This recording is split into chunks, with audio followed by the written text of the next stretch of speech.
I've been thinking about this. There's something that's been going on for centuries. At one point, we had all of these great conquerors.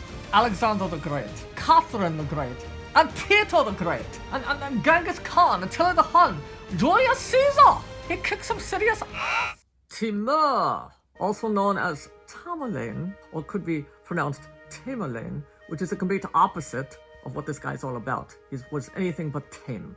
He was a Turkish Mongol conqueror.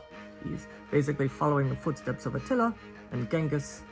They're tough shoes to fill. And then Ottomans were Turkish later, so there was something in the water in those countries. Yeah, that made them evil, destructive, and just totally crazy. Alright, yeah. So, anyway, he was a Turkish Mongol conqueror. He founded the Timurid Empire in and around modern-day Afghanistan, Iran, and Central Asia, which, as we know, a lot of that area is not exactly known for its calmness and tameness. He was undefeated in battle, reminders of Attila and Genghis and Julius. He is widely regarded as one of the greatest military leaders and tacticians in history, as well as one of the most brutal and deadly. Which makes me wonder why most of us haven't really actually heard of him. I mean, I'm just saying, we've heard of Genghis Khan, we've heard of Attila the Hun, we've heard of Julius Caesar, we've heard of all of these guys, but Timur, maybe it's because his name is kind of hard to pronounce. Nobody is exalted him and used I'm going to bring this guy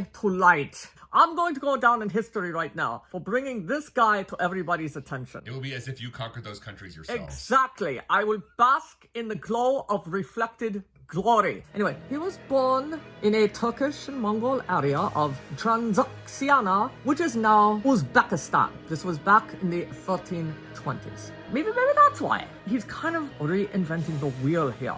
Yeah, been there, done that. Attila, Genghis, and now Timur. It's like he wasn't born early enough. And also, it sounds like Timur, like somebody whose whole purpose in life is for peace and control. Well, it was for control, but not control in a peaceful way. Not like, I'm going to take these wild, savage animals and I'm going to tame them and control them. No. It's more like I'm going to take the entire world. I'm going to try to dominate it, like the whole planet. Anyway, yeah, I guess I'm a little late to the party too, because I want to be a conqueror, but it's already been done. But honestly, it's been a while. The world is ready for a new conqueror. Anyway, I found a way to make the history books. I am bringing to light Timur.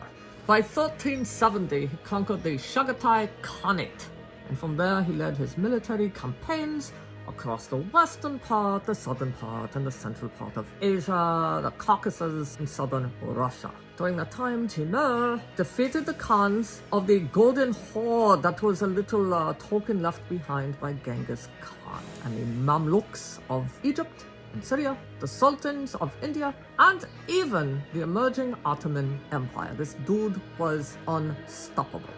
From these conquests, he founded the Timurid Empire.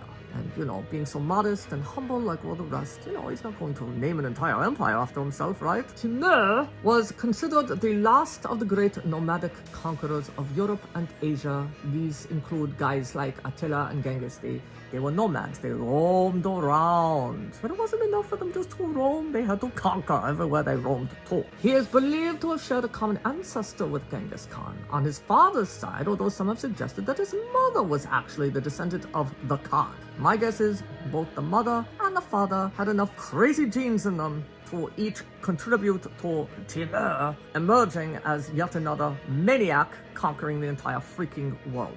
He clearly wanted to imitate Genghis Khan's conquests and restore the Mongol Empire as Genghis Khan's heir. By the end of his reign, Timur had gained complete control over many of the remnants of the Mongol Empire. He even attempted to restore the Yuan dynasty in China.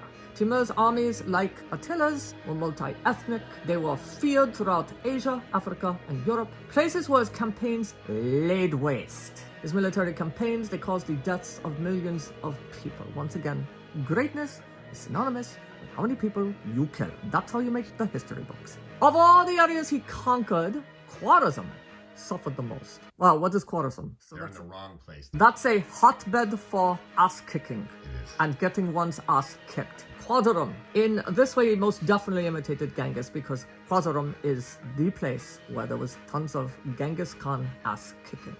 The Timurid Empire would fragment shortly after his death. So he was like keeping it going. After he died, they were like, no, where's Timur? We did our Timur. The descendants were not enough to... Have you ever thought about what happened to your empire after you died? Yeah, I don't even want to think about it. I keep things going all the time.